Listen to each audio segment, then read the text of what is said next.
to auto nemôžem povedať, že je to len mestský kloboj, lebo veľká skopúček prezrádza, že tam bude osadený riadny motor a keď sú tie nálepky, a určite sú reálne, tak je to úprava auto Hamadu.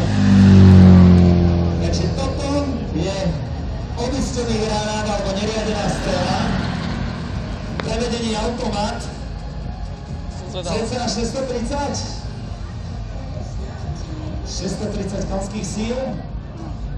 S tým by sa už kadilo dobili. Radol to malé. Veľký kufor, strešný nosič. A keď ti zozadu niekto bliká, tak len stúpiš.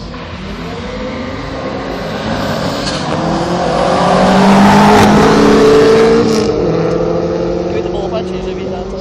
Viac, keď sa mám priznať, ale v konečnom dôsledku to dobre 8,6 a 137 cieľu. No! Pri tej váhe to vyniká.